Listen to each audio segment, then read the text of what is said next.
Ito na po, ang gagawa na po tayo ng Bicol Express. Ngayon, ito na po ang bawang sibuyas. Ita-caramelize ko lang po natin bawang sibuyas at kaunting luya. At ang ating mga ingredients ay siling haba, coconut milk, bechin, ang baboy na nilagaan na po natin ng konti na may taba po, at ang bagong na tilga. Kaya umpisahan po natin mag-isa ng Bicol Express. Sunod ko na pong nilagay itong baboy.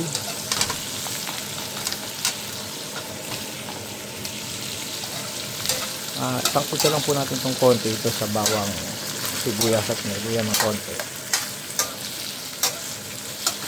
Malambot na po siya ng konti, pero itutusta lang po natin siya ng konti.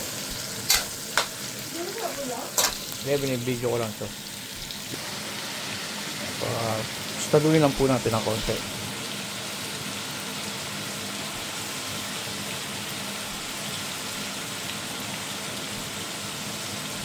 Ito po ang ating ginigisang baboy. Iniwang maliliit para sa Bicol Express. Pag okay na po yung baboy, nalagyan na po natin yung bagong. So piniga na po itong bagong yun. Nalagyan na po natin yung bagong. Lutuin lang po natin konti yung bagong sa ating baboy at may bawang sibuyas po. Tapos po niya isusunod natin yung gata. Bayaan muna po natin siya magmatika po ng konti. Ito po, lalagyan natin ng paminta.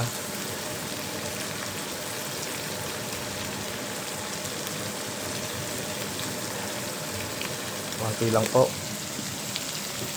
Paminta lang.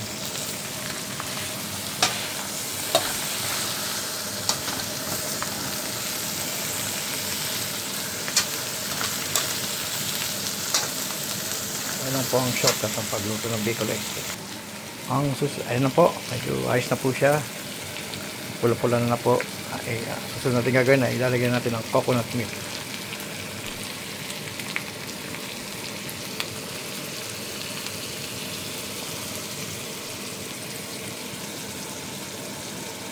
Pag natin coconut milk po, huwag natin lakasan ng sobrang apoy. Tama lang po.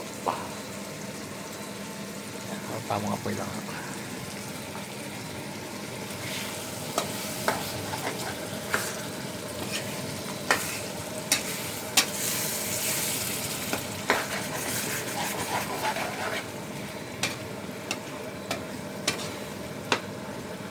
Iri po patutuyuin po natin yung pagmamantikain po natin yung ating gata.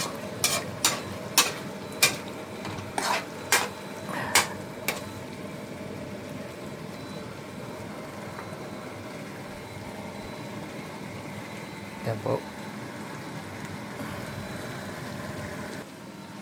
Yan po ang aking Bicol Express po. At hintayin po natin yung masipsipang gata ng ating mga ingredients po. Bagoong, baboy.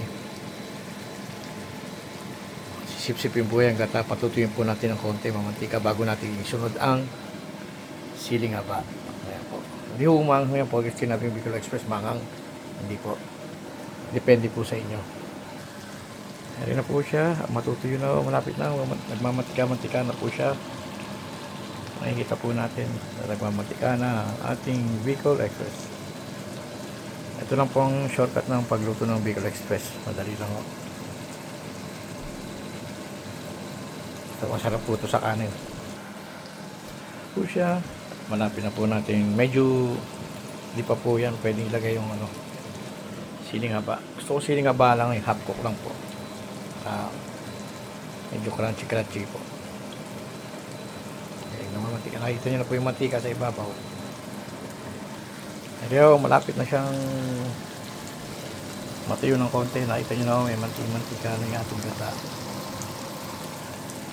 Ayan po.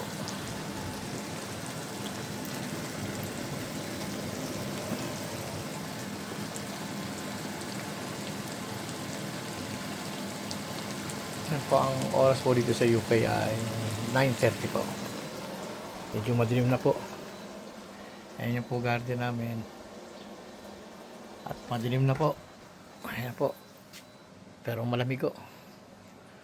Mag-umpisa ng winter dito. Kaya balik tayo sa ating niluluto. Ayan po. Siya. Siguro mga 2 minuto, 3 minuto, lalagyan na natin ang ating siling haba.